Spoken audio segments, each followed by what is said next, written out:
Hello everyone, আজ আমার ঘরের এই ডেস্কটা একটু পরিষ্কার করব। অনেক দিন এই জায়গাটা পরিষ্কার করা হয়নি। চলো শুরু করা যাক। এই দেখো, এগুলো আমার ভীষণ ভালো লাগে। আমি যে কোনো আউটফিটের সাথে হাতের এই চার্মসগুলো পরি। আর এটা হলো মুড চেঞ্জার একটা টয়, যেটা আমাকে একজন গিফট করেছিল। আর এই যে ময়ূর পালকগুলো, যেগুলো আমার ভীষণ প্রিয়, যেগুলো আমার ভীষণই ভালো লাগে।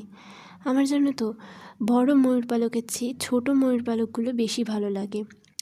রথের মেলা থেকে এই বাঁশিটা কিনেছিলাম, তবে আমি বাঁশিটা একদমই বাজাতে পারি না, সরি ফর দ্যাট। আর এটা আমাকে ভাবি গিফট করেছিল যখন আমরা শিটংয়ে ঘুরতে গিয়েছিলাম। সেই জায়গা থেকে এটাকে ঠিক কী বলে আমি জানি না, তবে এটা বৌদ্ধরা গৌতম বুদ্ধের উপাসনায় ইউজ করে থাকেন। তোমরা জানলে আমাকে জানিও তো এটাকে কী বলে। আর এই মাগটা সুন্দর না? এটা কিন্তু মাটির, একটু সেরামিক ইউজ করা আছে। তবে আমি যখন কিনেছিলাম দোকান থেকে বলেছিল আমি এটা 20 to 30 টাইমস ইউজ করতে পারবো। বাট আমার এটা এতই সুন্দর লেগেছে যে আমি কিনে ঘরে এনে রেখে দিয়েছি, আমি আর ইউজ করিনি। আর যখন আমি কলেজ স্ট্রিট থেকে বই কিনি তখন আমাকে বইয়ের সাথে এই বুকমার্কগুলো দেওয়া হয়েছিল। এটা একটা কাপড়ের নোটবুক, যেটার উপরের কভারটা একটা কাপড় দিয়ে তৈরি, আর কাপড়ের উপর দেখো স্টিচ করা, যেটা আমার বেশ অ্যাস্থেটিক লেগেছে, আর তাই আমি কালেকশানে রেখেছি। এই যোগব্যায়ামের বইটা আমাকে একজন দিয়েছিল, কারণ আমার বডি তো ভীষণ ফিট, সরি জোকস অ্যাপার্ট। এই বইটা অনেক হেল্পফুল, চাইলে তোমরাও এরকম ধরনের বই ফলো করতে পারো নিজের বডি অ্যান্ড সোলকে ভালো রাখার জন্য। আর এই স্টোরি বুকটা, এটা এই বছরের বার্থডেতে পাওয়া আমার একটা স্পেশাল বান্ধবীর কাছ থেকে। বইটা পুরোটাই নতুন, কারণ বইটা পড়া হয়নি। বাট এমন নয় যে আমার বইটা পড়া হয়নি বলে নতুন, আমার সব বইই নতুন। যেগুলো পড়া হয়ে গেছে সেগুলো, যেমন দেখো এই বইটা আমার পড়া হয়ে গেছে, তবুও এই বইটা নতুন।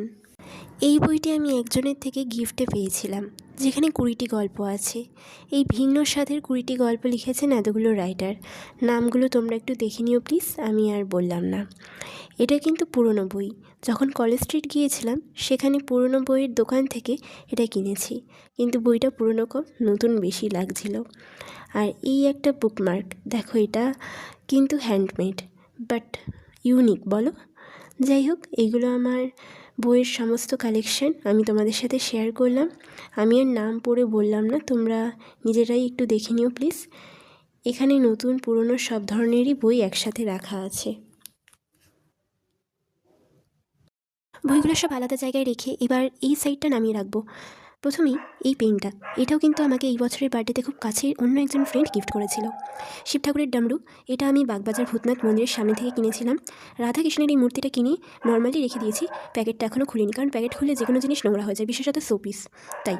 আর এই শোপিসটা আমাকে মা কিনে দিয়েছিল, আমি নিজেই কিউট শোপিসটা কিনেছি। আর এই দেখো, এটাকে মেবি সেতার বলে, আমি ঠিক জানি না, তবে আমাদের পাড়ায় এক বয়স্ক দাদু এগুলো বাজাতে বাজাতে যাচ্ছিল, তার কাছ থেকে এটা নেওয়া। দেখো, পরিষ্কার না করতে করতে কতটা ধুলো জমে গেছে। আর এখন আমি ফার্স্টে একটা ক্লিন কাপড় দিয়ে ডেস্কটা ভালো করে মুছে নিলাম, আর এবার একটা সাদা কাপড় পেতে বইগুলো পরিষ্কার করে গুছিয়ে রেখেছি। জানো তো, আমার বই পড়তে না ভীষণ ভালো লাগে। তোমাদের বই পড়তে কেমন লাগে আমাকে জানিও তো। বই আমার কাছে একটা আবেগের মতন। যাই হোক, এদিকে আমার গোছানো কমপ্লিট, আর এই যে আমার পুরো ডেস্কের ফুল লুক। তোমাদের আজকের ভিডিও কেমন লাগলো আমাকে জানিও। আজ এই পর্যন্তই, সবাই ভালো থেকো, টাটা, স্টে পজিটিভ। আর আজকের ভিডিও ভালো লাগলে like, share, comment and subscribe করতে ভুলো না।